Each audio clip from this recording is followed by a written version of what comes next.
94.7 QDR CMA Awards Week 2012. It's the Q Morning Crew here at the downtown Nashville Hilton, right across from the Bridgestone Arena, where all the magic happens Thursday night, the CMA Awards. And here's a young man that I think might pick up one or two, and he's not unusual too. He's frequent in the CMAs a few times. Jason Aldean. How you guys doing? We're good. How are you? I'm good.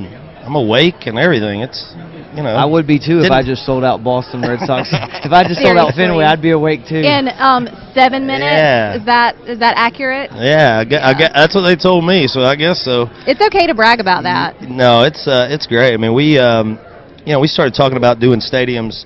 Kind of started talking about it a little bit this year, earlier in the year, and especially when we started having shows this year that were selling out in under 10 minutes. We were like, okay, well, this is actually becoming a reality. We actually can do this. And so when we first started talking about it, my biggest thing was, instead of just throwing out a bunch of, handful of stadiums just to say we were playing stadiums, I wanted to go out and play places that were kind of meant something to me, that were special. And I'm a big baseball fan. And, so the first couple baseball stadiums on the list were Wrigley and Fenway. Yeah. And so we got both of those. And Wrigley, I don't think, is going on sale yet. And University of Georgia football stadium, Sanford Stadium. So those are our first three that we announced, and which obviously, being from Georgia, I'm a big Georgia Bulldogs fan, was why I wanted to play there. And they've never done a show there, so if Fenway's any indication, it's going to be a good year. They've been showing your backstory a lot with the release of your new album and everything on GAC, and like every time I watch it, it's just so amazing to see. Like, you literally were packing your bags the next day, and to now have the ultimate stuff. I know. My mom cries every time they interview her, man. But it is. I mean, it's true. I had moved to town as a songwriter, and had been here for 5-6 years, and had lost my writing deal, and just my oldest daughter had just been born. I didn't have a job, and it was like, I'd actually gone out and tried to get a job just doing, at one point, fixing car windshields that had been cracked, like cracked windshields. I got a job doing that. But it just got to the point where it was like, that wasn't what I moved here to do. That wasn't why I wanted to be here. And if I was going to do something like that, I might as well go home and do it there. So, it was tough, man. But I also think that going through those kind of things also make you appreciate things a lot more when they do start to happen. And it's at the time you don't really understand why it's happening the way it is, but looking back on it now, I can kind of see why. Your new CD, man, one of my favorite tracks is The Wheels Are Rolling. I mean, the minute I heard it, that thing got blasted. So here's a question. You and Luke have tore up the road for the last year, 2 years. What's the one thing you love about the road and the one thing you hate on the road? Well, I think the one thing I love about being on the road is I do love going out and seeing new places and meeting people, and I love playing my shows and just hanging around with all the guys in the band, and just that sort of brotherhood that goes along with being on the road with all your guys.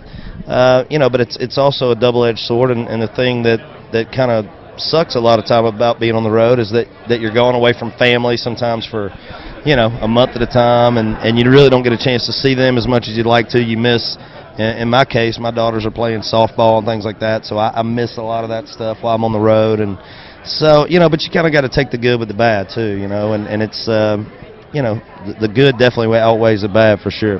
So they're into sports, but are they into the whole Disney princess thing too? Because I have a 5-year-old little girl. It's like Rapunzel City. My 5-year-old, that's what she is for Halloween. She's Rapunzel, so Mine she's too. into that. Yeah. My older one's 9, so she's kind of over it, Yeah.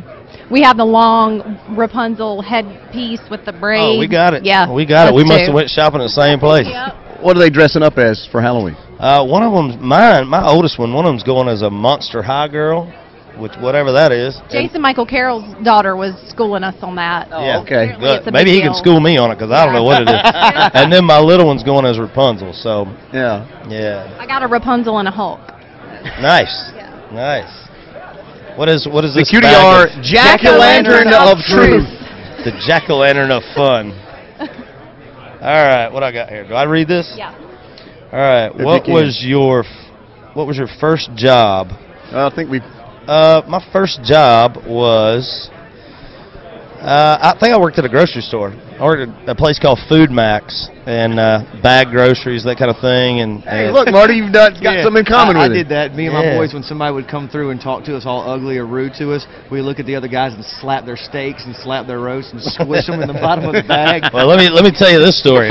He was. So here we go. I'm not even going to say it. I was a bag boy, so I'm wheeling this lady's groceries out to her car, and she bought, you know, the big cans of like Hawaiian Punch or the Juicy Juice that you got to take the bottle opener and punch holes in the top The of little it. triangle, yeah. So she had like 2 of those in a bag, and I lifted it up to put it in her car, and the bag busted, and that can dropped on her foot, broke her foot.